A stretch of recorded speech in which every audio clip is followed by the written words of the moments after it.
onde escoava toda a produção de cana, de tudo que a gente tinha aqui. Porém, na mesma proporção do tamanho desses canais, existe também a dificuldade para manutenção e para recuperação até mesmo desses canais, que leva a vida para a nossa baixada campista. Eu sei que é uma responsabilidade do Estado, mas o Ministério tem uma interferência que pode nos ajudar a manter isso de forma melhor, mais fácil? Olha, como você disse, essas questões ou de recursos hídricos estaduais, rios e córregos que nascem e que desaguam no mesmo estado, eles são responsabilidade da unidade federativa, é lógico. Mas o Ministério do Meio Ambiente, ele tem tido uma ação supletiva importante. Então, a primeira coisa é sobre a regularização, a regularidade ambiental que vem sendo tratado esses canais. Nós temos condições de, através do IBAMA, fazer fiscalizações, verificar se está havendo agressões, se está havendo desmatamento ilegal, se está havendo falta de trato para com as nascentes, enfim. Essa é uma questão que o Ministério pode também entrar. Por outro lado, agora, na conversão das dívidas das multas do IBAMA, também abre uma janela de oportunidade para que algumas questões de alguns estados possam ser contempladas também. Aliás, essas multas, essa conversão de multa federal, ela pode também ser estendida a uma conversão de multas estaduais. Isso é importante que a Secretaria de Meio Ambiente aí do Rio de Janeiro possa ter. E, por outro lado, também, a nossa crise hídrica, ela é resultado não só dos maus tratos que nós temos tido com as nossas bacias.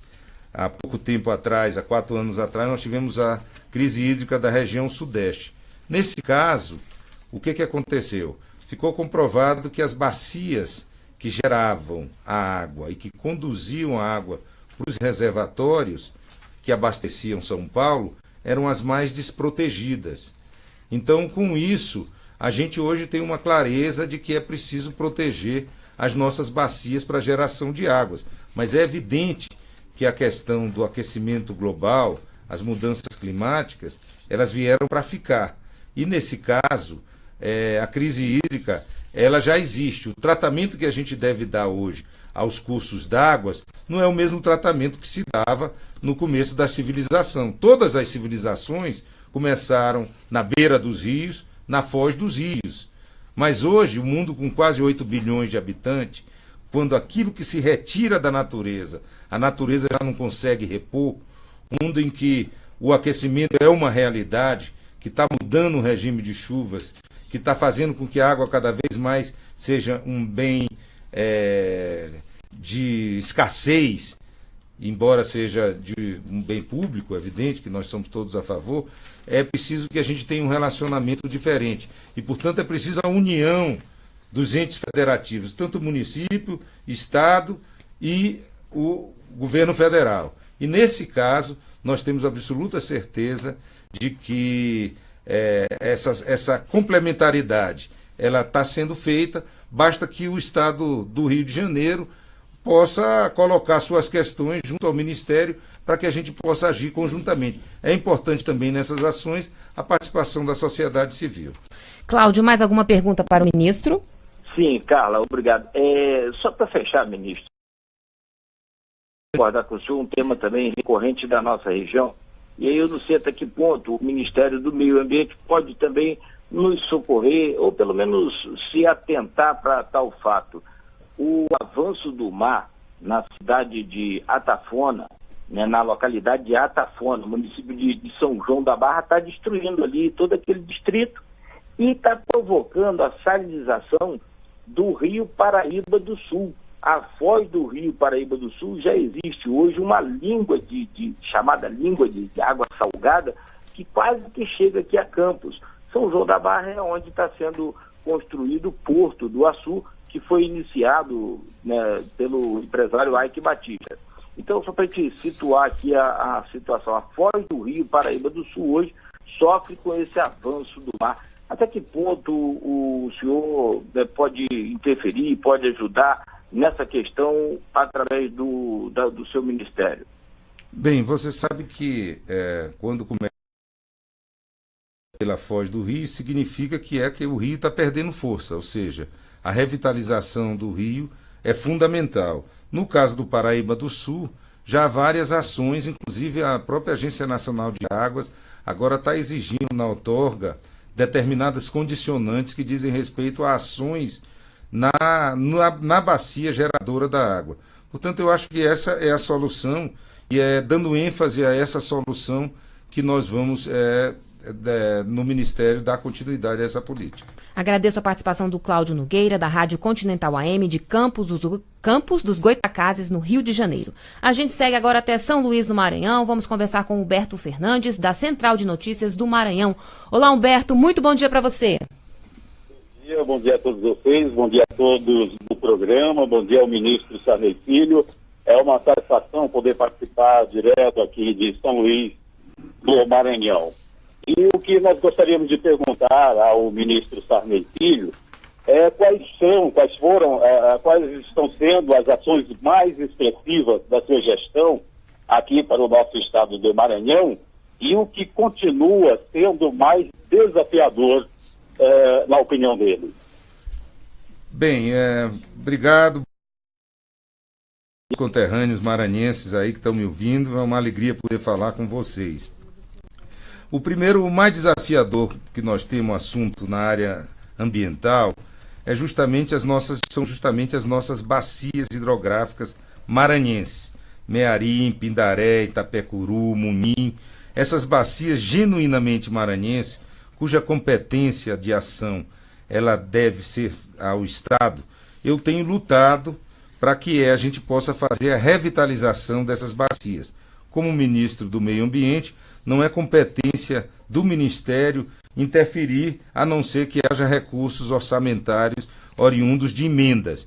E eu tenho falado, e é bem possível que nesse ano a gente faça emendas para o ano que vem da revitalização dessas bacias. Por outro lado, nós temos grandes parques no Maranhão, esses parques estão sendo tratados como nunca foram, toda a regularização fundiária está sendo vista, os parques estão sendo equipados, lençóis, lá a Chapada das Mesas, então todos esses parques estão sendo muito bem tratados, como nunca foram, há discussões, eu já tive a oportunidade de visitá-los algumas vezes, agora recentemente lançamos a revitalização do Rio Parnaíba, e eu, como sou político, deputado federal do Maranhão, eu consegui que houvesse muitas emendas parlamentares e junto ao orçamento para que fosse aplicado no Maranhão. Dessa forma, inclusive o jornal Estado de São Paulo, equivocadamente acusou-me de estar beneficiando o Estado, mas são emendas orçamentárias e nós já patamos mais de 55% das emendas possíveis, dos recursos possíveis para aplicação em poços artesianos, mini-sistema de água, água doce. Também tenho ajudado o Estado no programa de recursos hídricos. Enfim, nós temos dado um tratamento que o Maranhão merece e que a situação política nos favorece pelo fato de eu ser da bancada do Maranhão e poder fazer com que eles sensibilizá-los para que eles coloquem emendas a respeito de questões ambientais que o Ministério está tratando, como sempre tratou, como prioridade. Humberto, mais alguma pergunta? Eu gostaria de perguntar também. O país inteiro sofre com consequências das queimadas. Agora nós estamos no período chuvoso, mas geralmente no período de estiagem, especialmente aqui na região Nordeste, nós sofremos muito as consequências das queimadas, o que ataca diretamente aí dizendo assim, uma espécie de catástrofe ambiental também na nossa região e que provoca muitos prejuízos. De que forma o Ministério tem agido, tem encarado essa questão para prevenir as consequências das queimadas, especialmente aqui na região Nordeste? Importante essa sua pergunta, porque temos uma situação climática muito mais adversa do que no ano anterior, e mesmo assim a área queimada foi menor. Por quê? Porque nós organizamos brigadas, fizemos prevenção, e isso deu resultados em todo o Brasil. E aí no Maranhão não poderia ser diferente. A nossa área de atuação são as terras indígenas, as unidades de conservação federal. Então, a nossa área não é em todo o estado, só nessas regiões. E nessas regiões eu tive a oportunidade de ir também 2 vezes, durante o período mais crítico dos incêndios florestais, e nós conseguimos colocar brigadas, inclusive brigadas indígenas, e agora ontem foi aprovado no Congresso uma medida provisória que vai poder estender a contratação dos brigadistas, que hoje é de 6 meses, para 3 anos. Isso vai nos dar mais tranquilidade e vai nos dar a possibilidade da gente ampliar o número de brigadistas, coisa que estamos fazendo no sentido de prevenir os incêndios florestais. Agradeço a participação do Humberto Fernandes, da Central de Notícias do Maranhão, lá de São Luís, no Maranhão. Estamos no ar com o programa Por Dentro do Governo, uma parceria da Secretaria de Comunicação Social da Presidência da República com a NBR. E hoje temos a presença do ministro do Meio Ambiente, Sarney Filho. Participe com a gente, envie sua pergunta pelo facebook.com/Palácio do Planalto ou ainda pelo Twitter no @Planalto. Nós estamos ao vivo também pela página do Facebook do Ministério do Meio Ambiente. Seguimos agora até Belo Horizonte, Minas Gerais. Vamos conversar com o Júnior Moreira, da Rádio Itatiaia. Olá, Júnior, bom dia para você. Bom dia, Carla. Bom dia, ministro. De Minas Gerais dormem e acordam com medo de novos rompimentos de barragens de rejeitos de minério, né? A gente precisa lembrar da última tragédia, dessa grande tragédia, uma das maiores do mundo, lá em Mariana. Atualmente a gente tem um novo acidente aqui em Santo Antônio do Grama, na Zona da Mata, com vazamento, 2 vazamentos, na verdade, né, no mineroduto. Temos barragens da CSN, em Riacima, em Congonhas, que segundo o Ministério Público também tem risco de se romper. Após esse contexto todo, eu pergunto para o senhor, o que tem sendo feito pelo Ministério do Meio Ambiente, ações afetivas em relação a essas barragens aqui em Minas Gerais, que cada dia que passa a gente tem notícias piores, notícias ruins em relação à possibilidade de rompimento e também de vazamentos. Tem alguma fiscalização feita? Quais as ações na prática, ministro? Bem, primeiro eu queria dizer que a minha primeira coisa que tomei posse foi a Mariana. Antes de ir para o meu gabinete de trabalho na Esplanada dos Ministérios, eu fui a Mariana, percorri todo o Rio Doce, percorri as áreas e sobrevoei as áreas que tiveram aquele desastre criminoso, não é? Porque aquilo foi um crime ambiental e, portanto, a empresa tem que pagar por esse crime ambiental, e nós assumimos também a liderança no processo de reparação do dano, e isso tem sido coordenado pelo IBAMA com muita competência. Vocês podem ver que as áreas de conflito e de atritos, elas estão bem mais amenas, e hoje já se pode dizer que as ações lideradas pelo Ministério do Meio Ambiente, junto às reparações que são devidas pela empresa, elas estão sendo realizadas com muito maior foco. Então, nesse sentido, é lógico que essa tragédia criminosa que aconteceu em Mariana, ela não vai se repetir. Até mesmo a volta do funcionamento da empresa, eu condicionei a que fossem feitos maneiras diferentes daquelas que geraram a tragédia. E só depois que esse plano foi apresentado é que nós estamos discutindo agora a maneira de eles voltarem às suas atividades. No que diz respeito à segurança, a Agência Nacional de Água, por determinação minha, do ministro do Meio Ambiente, ela fez um levantamento de todas essas barragens, não só aí em Minas, mas no Brasil todo, apontou as fragilidades. Essas fragilidades apontadas nas diversas barragens, elas foram comunicadas ao Ministério da Integração, foram comunicadas aos estados, e evidentemente a nossa função de fiscalizar, ela está sendo feita da melhor maneira possível. A gente tem embargado, como embargou agora depois desses vazamentos do mineroduto, nós embargamos, o IBAMA está muito atento a isso. Foi depois do embargo do IBAMA que o Ministério Público entrou, com muita razão, Então, tudo isso tem sido feito e eu acredito que hoje a situação é muito mais segura do que quando nós entramos no Ministério.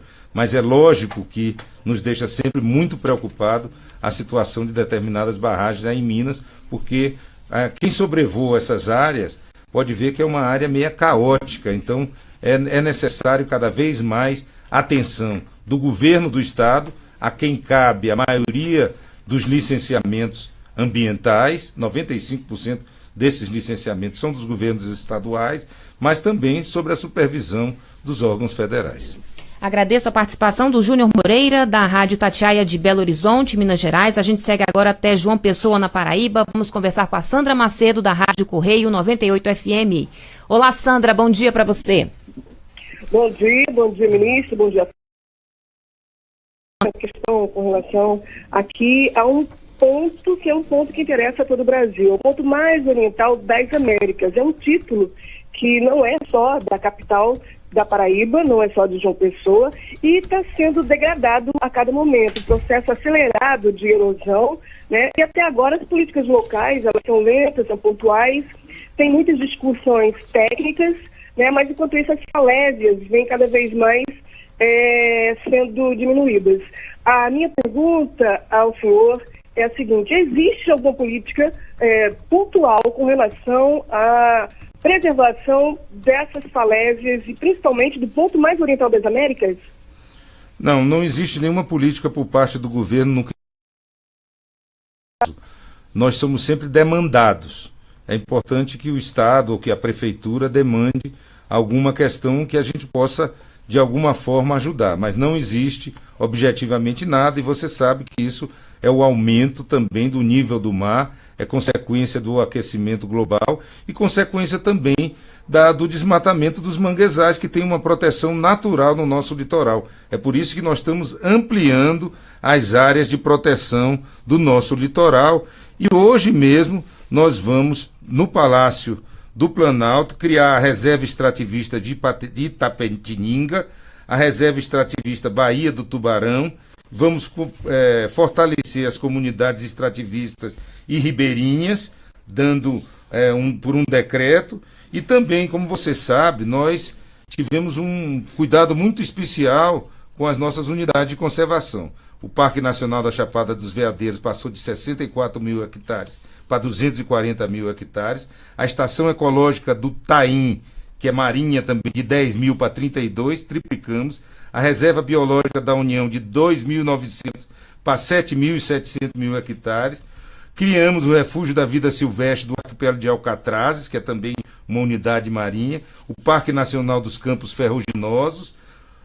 Criamos a Mona das Ilhas Trindade e Martim Vaz, né? 6,9 milhões de hectares preservados no mar. Criamos a APA do Arquipélago de São Pedro e criamos a Mona do Arquipélago de São Pedro e São Paulo, 4,7 milhões de hectares. Ou seja, nós estamos cuidando da proteção, aumentamos de 1,5% nossa proteção marinha para mais de 25%. Isso é um ganho histórico e é lógico que precisamos cada vez mais de proteção. É preciso que o Estado, que o município façam unidades de conservação, APA, reservas biológicas, parques e preservem os nossos manguezais. Eu agradeço a participação da Sandra Macedo, da Rádio Correio 98 FM, lá da Paraíba, lá de João Pessoa. Bom, encerrando então nosso giro pelo Brasil, a gente segue agora até Belém, capital do Pará. Vamos conversar com a Márcia Lima, da Rádio Liberal. Olá, Márcia, bom dia para você. Bom dia, Carlos. Bom dia, ministro.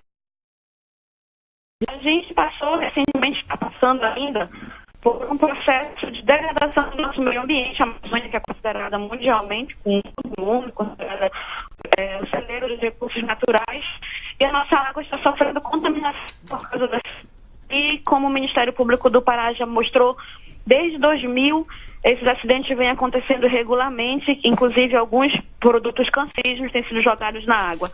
Como o Ministério do Meio Ambiente está pensando e qual é a proposta que o Ministério tem para impedir que esses produtos cancerígenos cheguem a outros locais, para impedir que esses produtos não saiam daqui ou que não alcancem um número maior de pessoas, já que a população local já está contaminada com produtos cancerígenos, e se há um planejamento de atendimento dessa população que já é contaminada por esses produtos? Bem, eu quero te dizer que, infelizmente, é atual. As condicionantes da licença e os planos para caso de desastres ambientais, elas dizem respeito ao Estado. Então, no processo de licenciamento, o Estado deve ter tomado suas cautelas devidas. Eu quero dizer que eu, suplementarmente, foi quem determinou ao IBAMA que fizesse o embargo e que desse as multas relativas ao acidente ambiental. Então, foi através de uma decisão minha, porque até então os relatórios diziam que não tinha contaminação vinda da Hidronorte, que não se tinha como comprovar, mas depois que o Instituto Evandro Chagas ele apontou a contaminação e apontou que o DNA vinha dessa atividade minerária, eu determinei por escrito, chamei a imprensa, isso foi amplamente divulgado, saiu nos jornais televisivos, nas rádios e tudo. Então, nós estamos suplementarmente à disposição e com uma fiscalização bastante focada nessa região. Mas as ações de contenção do dano ambiental, as ações de reparação, as ações emergenciais, essas ações devem estar contidas dentro do licenciamento ambiental, que é estadual. Obrigada a participação da Márcia Lima, da Rádio Liberal de Belém, no Pará. E com essa emissora a gente encerra aqui o programa. Ministro, muitíssimo obrigada pela sua participação e até uma próxima oportunidade. Obrigado a todos, muito obrigado pela atenção. E eu agradeço também a todos que nos acompanharam pela TV NBR, pela Rede Nacional de Rádio e também pelas redes sociais. Você pode rever o programa no canal da TV NBR no YouTube. E o áudio está disponível no site www.redenacionalderadio.com.br. As perguntas que não puderam ser respondidas vão ser encaminhadas para a assessoria do Ministério do Meio Ambiente. Muito obrigada pela companhia e até o próximo Por Dentro do Governo.